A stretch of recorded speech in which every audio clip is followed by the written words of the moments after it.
Let faith alone serve to compensate.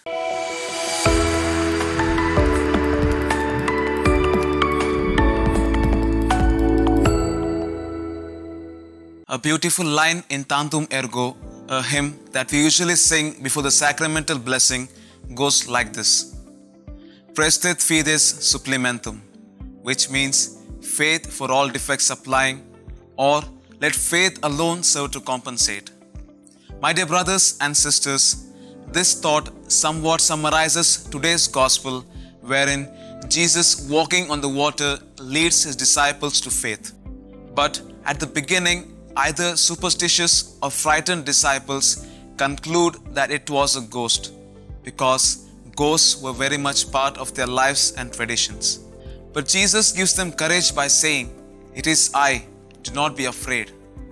And we have Peter's reaction, "Lord, if it is really you, bid me come to you across the water." And Jesus lets Peter's wish be fulfilled. He invites Peter to walk on the water. Peter, with faith and love, starts walking towards Jesus. But the power of the wind and waves gets stronger along with his shaky faith than his desire to be with Jesus. And as a consequence, he starts sinking.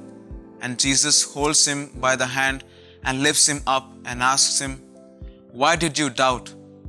Peter had the desire to be with Jesus, but he panics by looking at the storm and begins to sink. In the year 2012, Church celebrated the Year of Faith, and the logo for the entire year of celebration was as shown on your screen. The boat in the logo meant the boat of Peter, which represents the Catholic Church, voyaging through the ocean of life and earth, and the symbol IHS means the presence of risen Christ, which is always empowering the Church, and the porthole in the boat meant the eye of the boat, showing us direction. From its starting point to even this day, the Church has been trying to lead her children from doubt to faith, darkness to light, and from death to new life. And it is each one of our responsibility to follow such directions in our journey of faith. Primary purpose of Jesus' ministry was to lead us into faith and hold our hands when we are weighed down by doubts and begin to sink.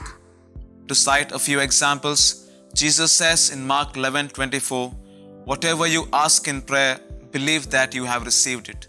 In Mark 9:23, "All things are possible for one who believes." In Matthew 17:20, "If you have faith as small as a mustard seed, you can say to this mountain, 'Move from here and here to there,' and it will move." Faith, my dear brothers and sisters, can help us to understand many things which are beyond our grasp. For St. Thomas Aquinas says that to one who has faith, no explanation is necessary. To one without faith, no explanation is possible. Therefore, let us pray. Lord, give us faith, courage, and love to stand with you. Amen.